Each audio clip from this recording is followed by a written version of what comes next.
우리가 다 함께 일어나셔서 하나님 말씀을 봉독해 올리겠습니다.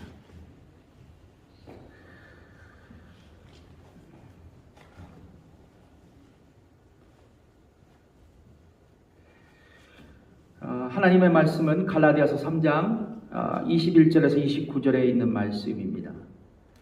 갈라디아서 3장 21절에서 29절에 있는 말씀, 21절, 22절에 교독하시면서 읽겠습니다. 제가 읽겠습니다. 그러면 율법이 하나님의 약속들을 거스리느냐? 결코 그럴 수 없느니라.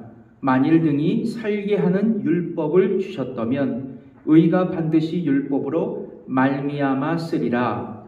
그러나 성경이 모든 것을 죄 아래 가두었으니 이는 예수 그리스도를 믿음으로 말미암은 약속을 믿는 자들에게 주려 함이니라. 믿음이 오기 전에 우리가 율법 아래 매인 바 되고 계시될 믿음의 때까지 갇혔느니라. 이같이 율법이 우리에게 그리스도에게로 인도하는 몽학선생이 되어 우리로 하여금 믿음으로 말미암아 의롭다함을 얻게 하려 함이니라. 믿음이 온 후로는 우리가 몽학선생 아래 있지 아니하도다. 너희가 다 믿음으로 말미암아 그리스도 예수 안에서 하나님의 아들이 되었으니 누구든지 그리스도와 합하여 침례를 받은 자는 그리스도로 옷 입었느니라. 너희는 유대인이나 헬라인이나 종이나 자주자나 남자나 여자 없이 다 그리스도 예수 안에서 하나니라. 같이 읽겠습니다. 너희가 그리스도께 속한 자면 곧 아브라함의 자손이요 약속대로 유업을 이을 자니라. 아멘. 앉으십시오. 오늘 본문의 말씀으로 갈라디아서 강화 8번째입니다. 약속의 축복. 약속의 축복. 어떤 축복이요? 약속의 축복이라는 제목으로 여러분과 말씀을 나누겠습니다. 여러분, 우리는 계속해서 이 갈라디아서를 가지고 함께 은혜를 주일에 나누고 있습니다. 여러분, 갈라디아서의 가장 중요한 초점이 뭐냐 하면 율법주의를 경계하라. 율법주의를 경계하라는 것입니다. 이 갈라디아 교회 성도들은 바울이 전한 이신칭의의 복음을 듣고 구원을 받았지만 유대로부터, 예루살렘으로부터 가만히 들어온 율법주의적인 이 성경 교사들에 의해 전해진 거짓 복음, 잘못된 복음, 다른 복음에 현혹되어 갈라디아 교회는 신학적인 큰 갈등 속에 빠져들고 있었습니다. 그것은 바로 인간이, 죄인된 사람이 하나님 앞에 의롭게 되고 구원받는 것이 그리스도를 믿음으로냐 아니면 율법을 지키는 것이냐라는 이 구원의 문제에 대한 그런 논쟁이었습니다.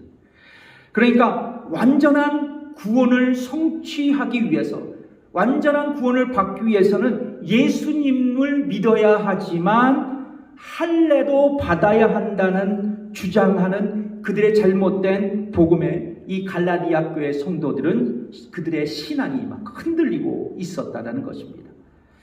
여러분, 분명히 아십시오. 구원은 어떤 종교적인 행위와 선행으로 얻을 수 없습니다.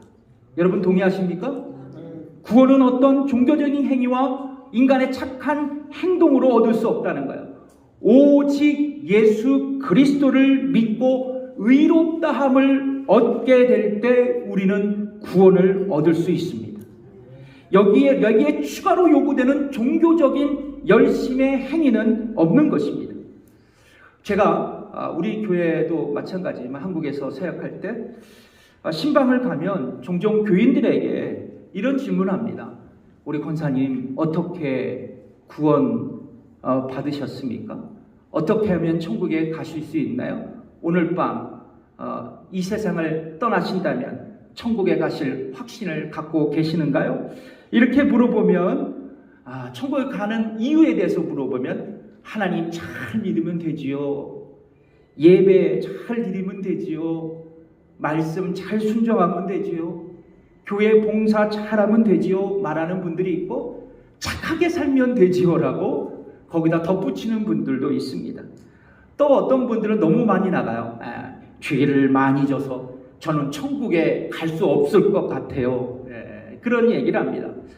아마도 여러분들은 그런 생각을 조금씩은 하셨을 것 같습니다.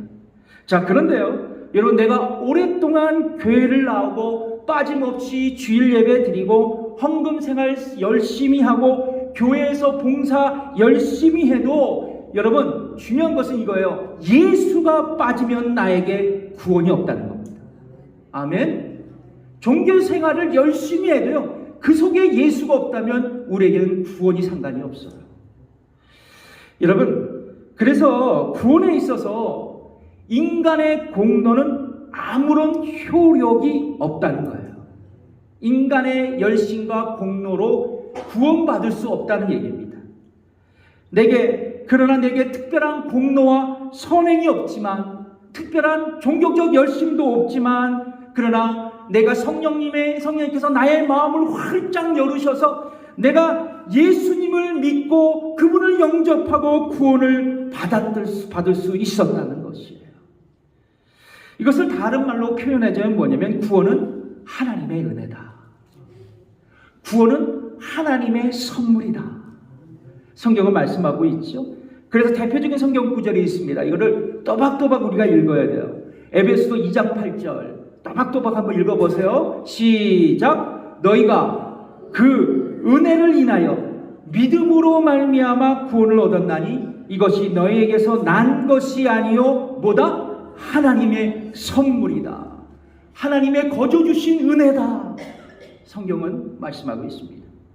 자, 이어서 여러분, 사도 바울은 하나님 앞에 의롭게 되고 구원받을 수 있었던 것은 바로 우리가 예수님을 믿어서이지만 또 다른 거짓 교사들에 의해 선포된 율법으로 구원을 받을 수 있다라는 그 거짓 복음에 넘어간 갈라디아 교회 성도들에게 뭐를 얘기하냐면 구원의 약속, 하나님께서 아브라함 때부터 보여주셨던 그 구원의 언약은 너희들이 섬기고 강조하는 율법보다 더 우월하다고, 더 위대하다라고 이야기를 합니다.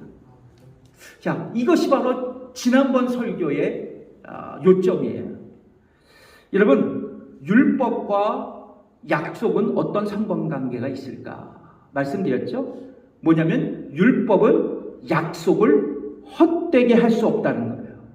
율법은 약속을 헛되이 할 수 없다. 여러분, 이제 설명을 들어보시면 그렇구나 라고 이해하실 거예요. 여러분, 창세기에 보면 하나님께서 아브라함과 약속하시는 장면이 여러 군데 기록되어 있습니다. 그 대표적인 구절이요, 창세기 12장 3절에서 4절에 있는데요, 이 말씀을 보면 뭐라고 말씀하냐면 내가 너로 큰 민족을 이루겠고 내가 네게 복을 주어서 복의 근원이 되게 하시겠다고 아브라함에게 말씀하시면서 땅의 모든 족속이 너를 인하여 복을 얻을 것이라고 약속하십니다. 언약하세요. 하나님과 아브라함의 첫 번째의 언약의 스테이지입니다.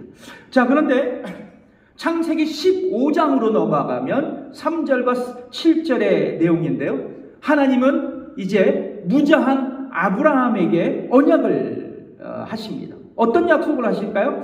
너에게 자식을 줄 거고, 그리고 너에게 또한 땅을 기업으로 주실 거라고 약속하십니다. 그리고 이어서 창세기 17장, 창세기 22장에서 반복해서 하나님은 아브라함과 약속을 거듭 하시고 계세요. 그런데 여러분, 중요한 것은 이거예요.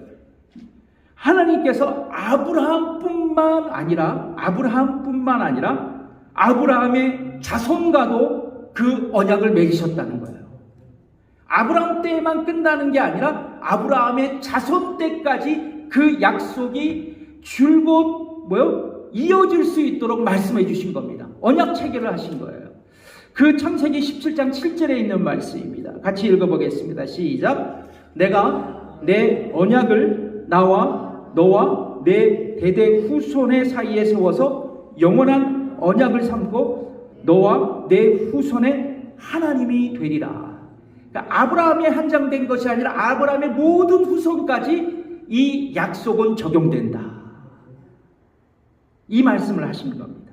자, 그런데 이제 이 구약성경을 읽었던 사도 바울은 이 아브라함의 후손이 누구냐라는 것을 생각했어요.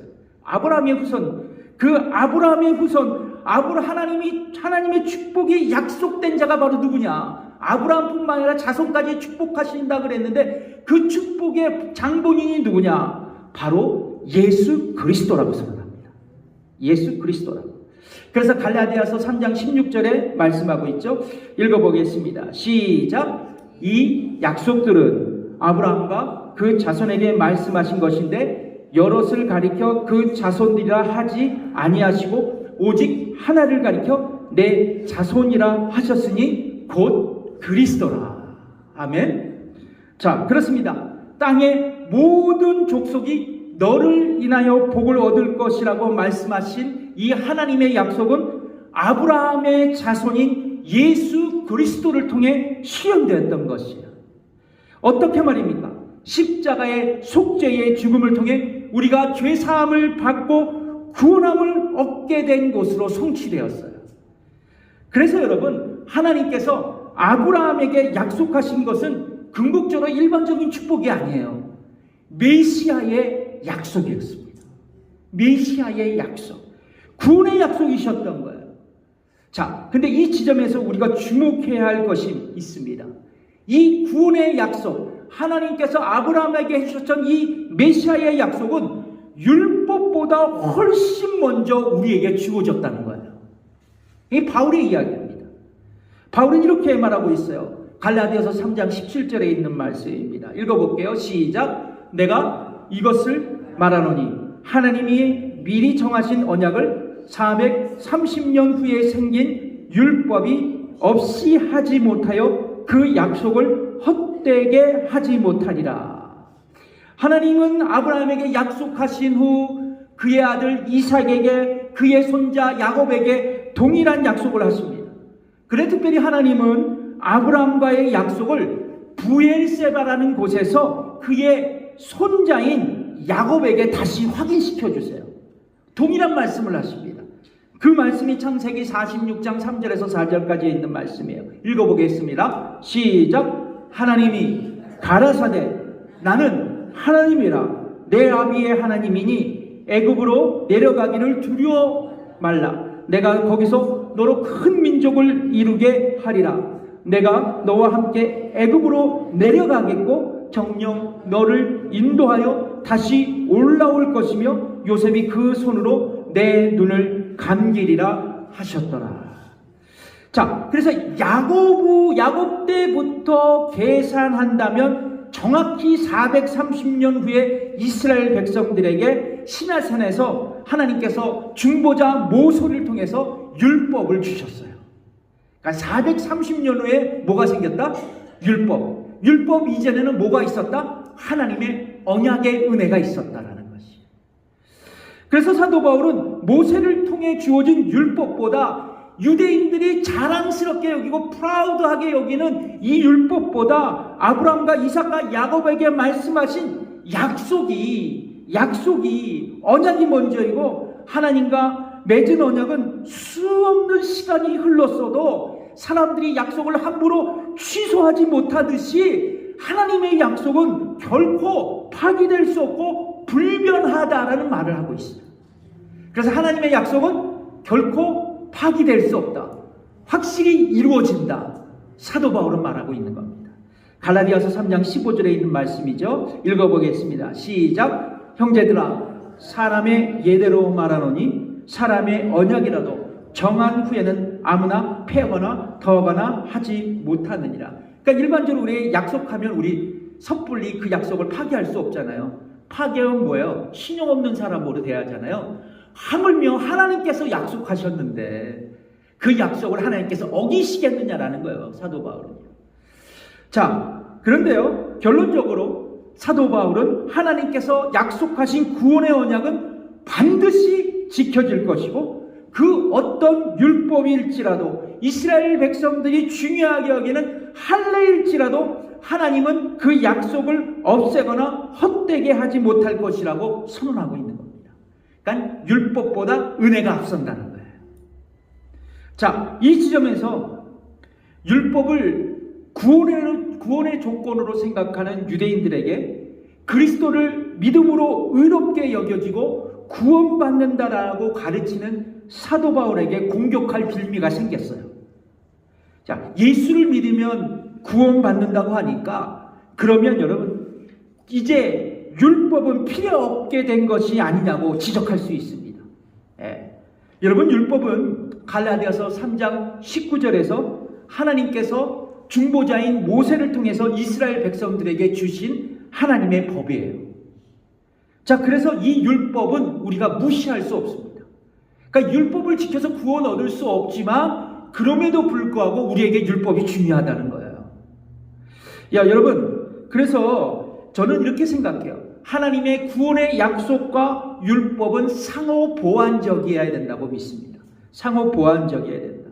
만약 율법이 필요 없다면 그는 무율법주의자로 살아가고 말씀과 동떨어진 방탕한 생활을 하게 될 거예요. 제가 예를 한번 들어볼게요. 여러분, 율법을 되게 어렵게 생각하시는데 율법이 두 가지의 큰 종류로 나누어져요. 한 가지는 뭐냐면 의식법입니다. 그리고 도덕법이에요. 여러분, 의식법은 구약의 제사 의식을 규정한 율법입니다. 어떻게 하나님 앞에 제사를 드리는 것일까?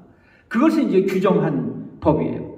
자, 그런데 구약의 제사 의식은 여러분 잘 기억하세요. 예수 그리스도께서 십자가 위에서 완전한 희생 제물로 돌아가신 이후 우리에게 더는 쓸모없게 된 의식들입니다. 그래서 여러분, 지금은 우리가 제사 의식을 안 하잖아요. 만약 예수님께서 속죄의 제물로 십자가에서 희생하지 않으셨다면 지금도 여전히 우리는 나의 죄를 하나님 앞에 용서받기 위해서 매해마다 속죄의 제사를 반복적으로 드리기 위해서 대제사장을 통해 하나님께 제사를 드려야만 했어요. 자, 그런데 여러분, 그렇다고 해서 구약의 제사 의식법이 우리에게 불필요한 것은 아니에요. 어떤 게 필요하냐? 제사의 의식법의 정신은 우리에게 필요해요. 정신. 그 정신은 우리가 계승할 수 있어야 돼요. 여러분, 제사 의식법은 거룩하신 하나님께 구별되고 준비된 예배를 드리기 위해서 만든 규정입니다. 여러분, 지금 이 시대를 살아가는 저와 여러분에게 그 복잡한 구약의 제사 의식은 필요가 없어요. 그러나 최소한 하나님 앞에 거룩한 예배, 준비된 예배를 드릴 수 있도록 우리가 영적으로 준비하는 태도가 우리에게 필요하다는 거예요. 참, 이것이 우리에게 꼭 보완돼야 할 어떤 예배의 준비함이 아닌가 생각합니다. 여러분, 과거의 우리 믿음의 선배들은요, 주의를 중심으로 생활하셨어요. 잘 들어보세요. 여러분도 아마 그런 생각을 하실 거예요. 주인을 중심으로 생활을 하셨다는 거예요. 그러니까 이 말이 뭐냐 하면 주일 예배를 거룩하게 드리기 위해서 참으로 나의 마음과 정성을 다해 주님 앞에 예배를 드리기 위해서 한 주간을 준비하면서 살아갔다는 거예요. 여러분 동의하십니까? 이해하세요? 그래서 우리 선배들은 거룩한 삶을 살다가 하나님 앞에 빛과 소금된 삶을 살다가 정결한 마음과 정신으로 주일 예배에 나와서 예배를 드렸습니다. 그러니까 주일을 중심으로 삶을 살아간 거예요.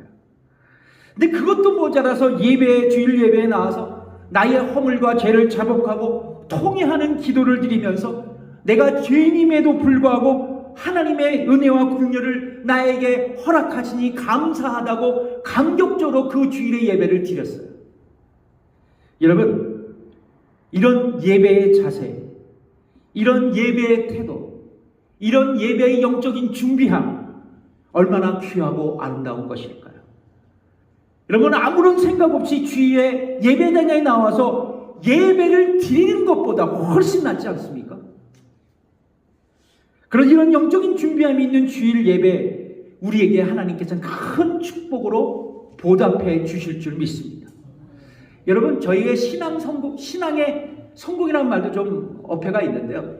우리가 신앙으로 하나님 앞에 성숙하기 위해서 제 첫 번째 일 조건이요, 성경 공부 많이 하고 기도 많이 하고 그런 것도 다 포함되지만 이 주일 예배에 정직하게 하나님 앞에 예배를 드리냐 드릴 수 없느냐의 문제에 딸려 있어요. 그래서 여러분, 주일 예배 한번 진실하게 예배를 드리고 결단하면서 세상을 살아간다면 여러분, 그냥 신앙의 성장이 우리에게 보장될 수 있다는 겁니다. 아멘? 너무 복잡하게 많은 거 하지 마세요.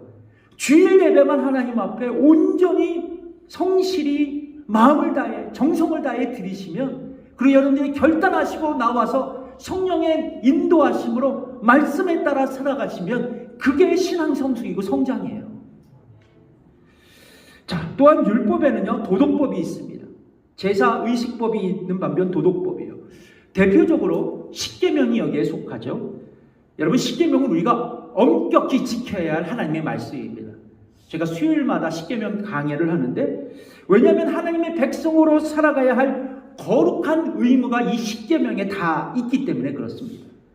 근데 흥미로운 것은 주께서 이 십계명을 두 가지로 요약하셨죠. 이 마태복음 22장 37절에서 39절에 있는 말씀입니다. 읽어보겠습니다. 시작. 예수께서 가라사대 내 마음을 다하고 목숨을 다하고 뜻을 다하여 주 너희 하나님을 사랑하라 하셨으니 이것이 크고 첫째 되는 계명이요 둘째는 그와 같으니 내 이웃을 내 몸과 같이 사랑하라 하셨으니. 여러분, 예수님은 십계명을 이렇게 재해석하셨어요. 하나님을 사랑하고 이웃을 사랑하라. 아멘. 이 십계명의 정신이에요. 그렇습니다. 여러분, 우리가 율법을 왜 지키고 살아가요?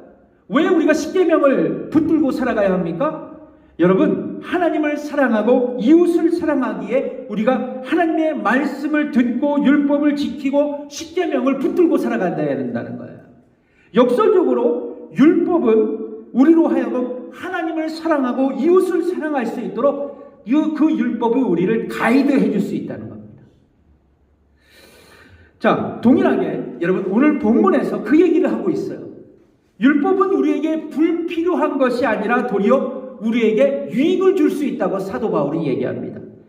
그것이 바로 율법이 그리스도로 향하게 하는 가이드, 촉매제가 될 수 있다고 이 사도 바울은 선포하고 있어요.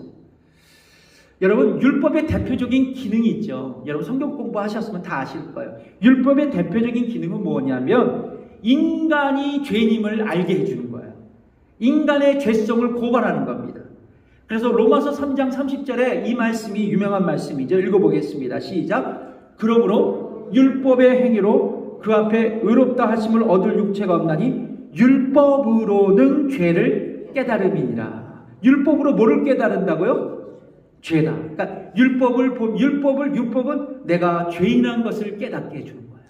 아하, 내가 죄인이구나. 내가 연약한 인간이었구나. 여러분, 인간은 첫 사람인 아담으로부터 이 타락한 본성을 전가받았어요. 그래서 우리는 타락한 존재로 살아갑니다. 그래서 우리 기독교는 성악설을 믿어요. 성성설을 믿지 않습니다. 자, 그래서 인간은 어느 정도 선하고 착한 삶을 살 수 있지만 하나님을 만족시킬 만한 그 어떠한 선도 행할 수가 없어요. 그래서 율법도 완전히 지킬 수 없습니다. 그래서 인간은 율법 아래 매인바되었다고, 율법 아래 죄인이 되었다고, 율법 아래 갇혀있는 존재라고 사도 바울은 말하고 있습니다. 3장 23절에 말하고 있는데요. 읽어보겠습니다. 시작. 믿음이 오기 전에 우리가 율법 아래 매인바되고 계시될 믿음의 때까지 갇혔느니라. 율법에 매인바됐다. 율법에 갇혀 있었다. 그래서 율법은 인간이 죄인인 것을 깨닫게 해주고 더 나아가서 인간의 능력으로 하나님 앞에 의롭게 될 수 없다고, 인간의 공로로 율법을 행함으로 완전히 행하지 못하는 그 인간의 모습을 보면서 나는 하나님 앞에 구원받을 수 없다는 것을 분명히 알 수 있게 해주는 것이 율법의 역할이에요. 그런데 사도 바울은 우리에게 주목할 말을 하고 있습니다. 주목할 말을 하고 있어요. 3장 24절에 있는 말씀입니다. 읽어보겠습니다. 시작. 이와 같이 몽학 선생이 되어 우리로 하여금 믿음으로 말미암아 의롭다함을 얻게 하려 함이니라.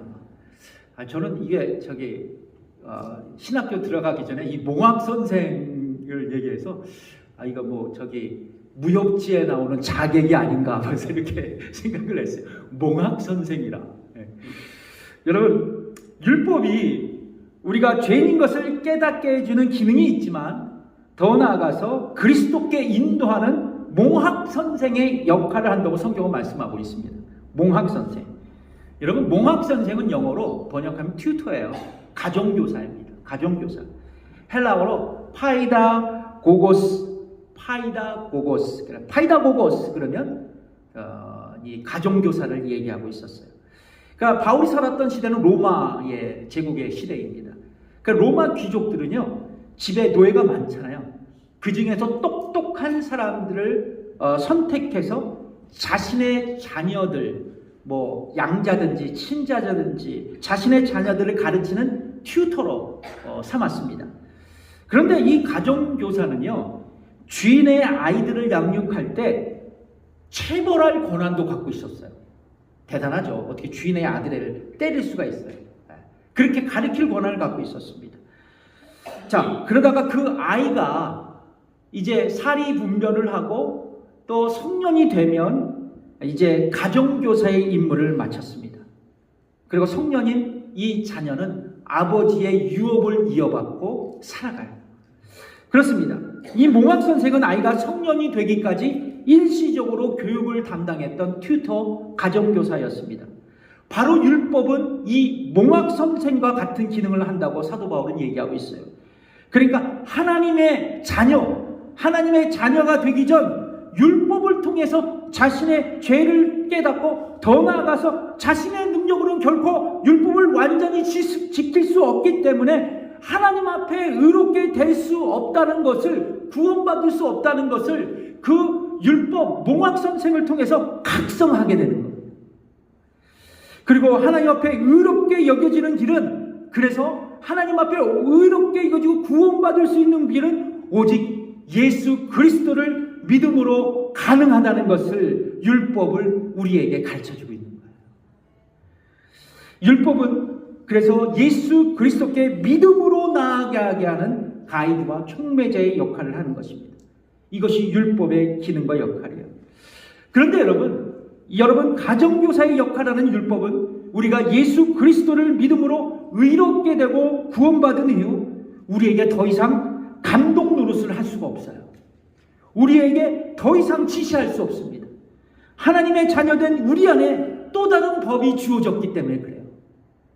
여러분 예수님 믿기 전에는 율법에 의해 좌지우지되는 삶을 살았지만 예수 믿고 나서는 또 다른 법이 우리를 주장합니다.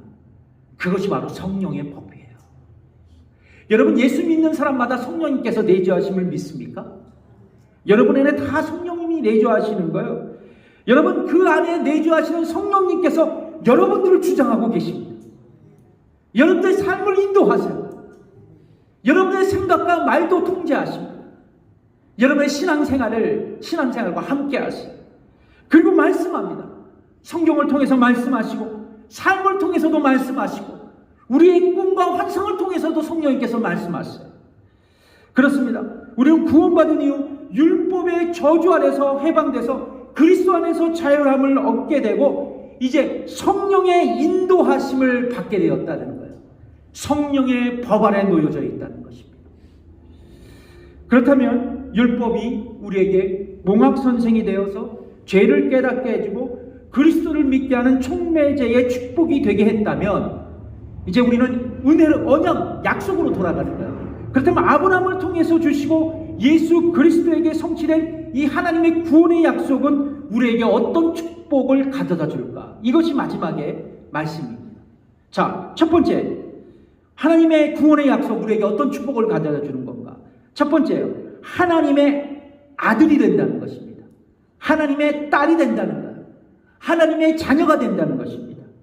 갈라디아서 3장 26절에 말씀하고 있죠. 같이 읽어보겠습니다. 시작. 너희가 다 믿음으로 말미암아 그리스도 예수 안에서 하나님의 아들이 되었으니. 여러분, 우리는 율법 아래서 죄인이었어요. 그러나 우리는 예수 그리스도를 믿는 믿음으로 하나님의 자녀 아들이 되었습니다. 어떻게 말입니까? 제가 계속 반복되죠. 나의 허물과 죄를 위해 십자가에 달려 속죄해 주신 예수님을 내가 믿고 그분을 영접하는 순간 나의 죄는 십자가로 이사가고, 그리고 예수 그리스도의 의가 나에게로 이사와서 내가 하나님 앞에 의롭게 여겨지고 하나님의 자녀가 되는 에쿠시아, 권세를 가지게 되었다는 것이. 요한복음 1장 18절에 이 말씀이 있죠. 제가 읽어드리겠습니다. 시작. 제가 읽어드리겠습니다. 영접하는 자, 곧 그 이름을 믿는 자에게는 뭐를 주셨다? 하나님의 자녀가 되는 권세를 주셨다. 이게 그냥 권세가 아니에요. 법정적인 권세입니다. 법으로 인정받은 권세. 하늘의 법정에서 너는 하나님의 자녀다라고 인쳐주신 것입니다. 두 번째, 여러분, 우리가 하나님의 구원의 약속을 받은 후 어떤 축복이 우리에게 올 수 있나? 그리스도의 안에서 하나가 됐다는 거예요. 여러분, 갈라디아서 3장 28절을 읽어보겠습니다. 시작. 너희는 유대인이나 헬라인이나 종이나 자주자나 남자나 여자 없이 다 그리스도 안에서 하나이니라. 여러분, 예수를 믿고 구원받은 성도들은 그리스도 예수 안에서 하나가 된 가족 공동체라는 것을 믿으시기 바랍니다. 우린 영적인 공동체예요. 어찌 보면 먼 친척보다 우리가 더 가까워. 주일날 보고 수요일날 보고 새벽마다 보고, 그러니까 우리가 더 가까운 존재일 수밖에 없다는 거죠. 그래서 예수 믿는 성도들은 그 구원의 약속을 믿고 구원받은 하나님의 성도들은 다 영적인 가족 공동체라는 것이죠. 하나가 되는 공동체. 여기에는 차별이 없어요. 여기에는 차이도 없습니다. 주 안에서 모두가 평등한 거예요. 여기에는 인종적 차별도 없어요. 경제적 차별도 없습니다. 교육 수준의 차별도 없어요. 왜냐하면 예수 안에서 참으로 하나님의 자녀된 사람은 모두가 가족이고 모두가 하나이기 때문에 그렇습니다. 그래서 여러분, 가족끼리 네가 잘났냐, 네가 못 배웠냐, 네가 돈이 많냐 이렇게 싸우는 가족이 어디 있어요. 다 평등한 것이죠. 그러면 여러분, 이 교회의 하나됨은 하나님의 역사예요. 구원의 역사의 결과입니다. 그리고 이 하나됨을 유지하기 위한 우리의 책임도 있다는 거예요. 여러분, 반대로 여러분, 교회의 하나됨을 이루신 것이 하나님의 역사라면 반대로 교회의 하나됨을 방해하는 것은 누구일까요? 마귀입니다. 마귀예요. 여러분, 교회의 하나됨을 무너뜨리고 방해하는 일에 마귀는 솔선수범해서 움직입니다. 그래서 여러분, 우리 자신부터 이 생각을 해야 돼요. 내가 혹시나 교회를 무너뜨리고 방해하는 일이 있었는가? 늘 경계하고 또 경계할 수 있어야 돼요. 이 마귀의 노름에 우리가 농간당해서는 안 된다는 거예요. 어찌하던가 주님께서 핏값으로 세운 교회는 하나됨을 유지할 수 있어야 돼요. 이것이 하나님의 법칙입니다. 그렇다면 우리는 어떻게 하나됨을 유지할 수 있을까? 이게 또 키포인트죠. 이것은 어떤 도덕적인 결단으로 가능하진 않아요. 내가 그렇게 해야지. 결심하면 하루 이틀 가다가 다 실패하는 게 인간의 연약함이 있어요. 자, 성령의 도우심이 필요해요. 여기서 우리에게 성령의 충만함이 필요합니다. 성경은 우리에게 말씀하시죠. 성령이 하나 되게 하신 것에 힘써 행하라 말씀합니다. 힘써 지켜라. 그러니까 성령은 우리를 하나 되게 하신 분이시지만 더 나아가서 우리의 하나됨을 유지시킬 수 있는 분이에요. 그래서 성령은 우리에게 말씀하십니다. 우리의 심령 안에 내주하시면서 그분의 음성을 우리에게 들려주세요. 뭐라고요? 하나됨을 심쓰라고. 하나됨을 심쓰라고. 하나됨을 심쓰라고. 우리가 이 말씀에 기울이고 순종하면 성령님은 여러분, 우리 교회의 하나됨, 성도의 하나됨, 가족의 하나됨을 위해서 반드시 일하실 줄 믿습니다. 자, 마지막으로 여러분, 하나님의 약속의 그 약속을 받은 우리에게 어떤 축복이 이루어지나, 하나님의 구원의 약속을 받은 우리에게 어떤 축복을 이루어지나, 마지막으로 하나님의 유업을 잊게 된다는 거예요. 갈라디아서 3장 26절의 이 말씀을 여러분 읽어보십시오. 같이 읽어보겠습니다. 시작. 너희가 그리스도께 속한 자면 곧 아브라함의 자손이요 약속대로 유업을 이을 자니라. 여러분, 우리는 하나님의 구원의 약속으로 하나님의 자녀가 되고, 그리고 그리스도 안에서 하나됨을 이룰 뿐만 아니라 하나님이 약속하신 유업을 계승할 자가 되었다라는 거예요. 여러분, 유대인들은요, 이게 참 프라이드가 강한 민족입니다. 아브라함의 자손이기 때문에 자동적으로 우리는 하나님의 백성이 된다고 믿었어요. 자, 그런데 바울은요, 그것을 반대했습니다. 아브라함의 자손이라고 해도 자동적으로 하나님의 자녀가 되는 것은 아니다. 하나님의 자녀가 되는 길은 아브라함처럼 하나님께 믿음으로 반응한 사람들이라고 역사합니다. 역설해요. 그렇습니다. 복음을 듣고 예수 그리스도를 나의 구원자로 믿고 영접할 때 우리는 하나님의 자녀가 되는 권세를 누리게 되는 거예요. 아무리 3, 4대 믿는 그걸 뭐라 그러죠?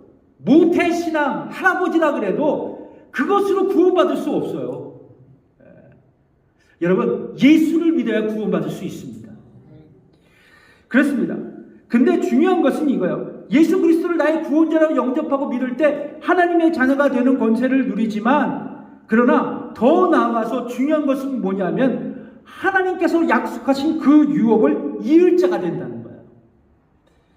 그렇다면 우리가 하나님께서 약속하신 그 유업은 어떤 것이냐? 잘 살고, 풍족하게, 부족함이 없이 풍요하게 살고, 건강하게 살고, 이런 게 아니라요. 우리가 궁극적으로 받아 누릴 유업은 뭐냐면 천국의 영생입니다. 여러분 믿으십니까? 그러니까 이 교회에서 이 설교를 안 해요, 목사님들이. 이게 굉장히 중요한 설교인데, 여러분, 우리가 받아 누릴 최종의 유업은 천국의 영생이에요. 영원한 생명입니다. 나의 영과 육체가 부활해서 하나님의 천국에서 영원히 살아가는 축복이에요. 지금 우리는 나그네와 같은 삶을 살고 있습니다.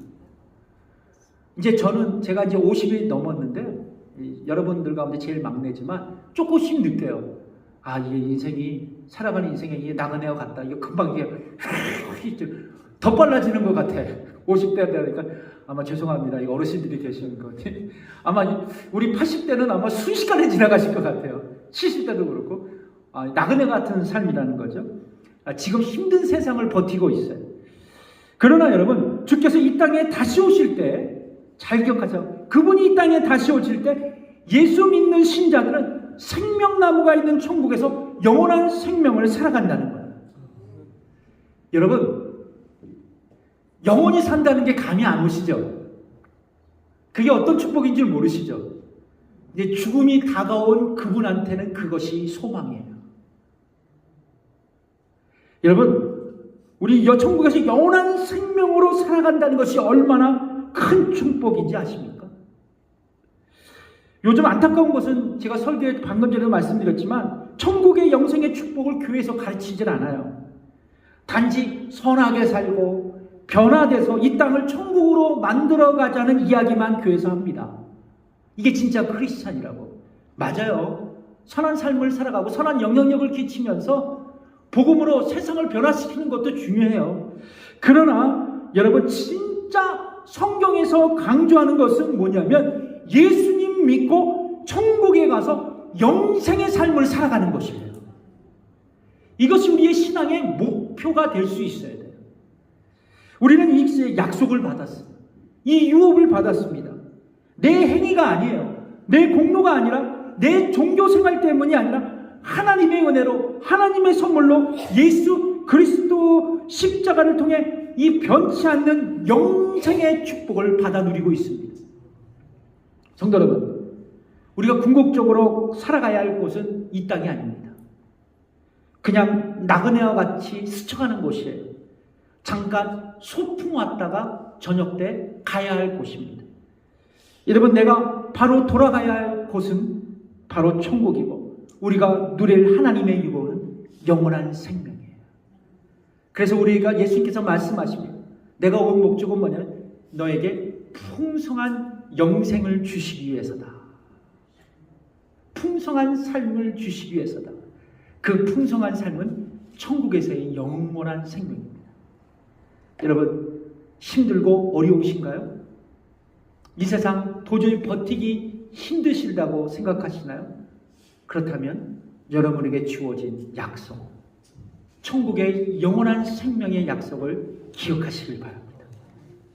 모르는 날, 아니 그때는 알지 못하지만 우리 다 함께 천국에서 영원한 생명을 갖고 만나는 그런 축복이 있기를 주님의 이름으로 축복합니다. 기도하겠습니다.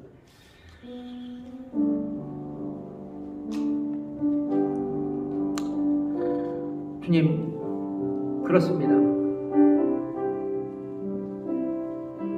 우리가 힘들고 어려운 생활을 하고 있고 세상이 날로 어두워져 가고 우리의 삶을 지치게 만듭니다. 주님, 모든 사람이 이 혼란한 시대에 참 힘들어하고 있습니다.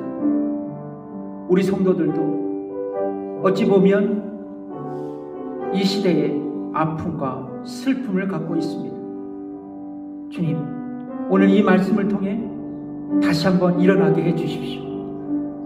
우리에게 소망이 있는 것을 알게 해주십시오. 나에게 거친 파도와 고난의 파도가 밀려와도 나에게는 영원한 생명의 천국이 보장되어 있다는 것을, 약속되어 있다는 것을 믿고 든든한 백이 나에게 있다는 것을 믿고 이 세상을 승리하며 살아가는 우리 임마누엘 교회 성도들이 되게 해 주옵소서. 감사드리며 예수님의 이름으로 기도드립니다. 아멘. 예수를 나의 구주 삼고 204장 찬양드리겠습니다. 1절만 드리겠습니다. 예수로 나, 우리 다 함께 일어나셔서 찬양드릴까요? 성령과 피로서 거듭나니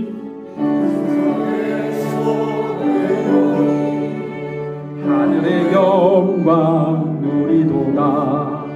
이것이 나의 간증이요, 이것이 나의 찬송일세. 나 사는 동안 끊임없이 구주를 찬송하리로다. 아멘.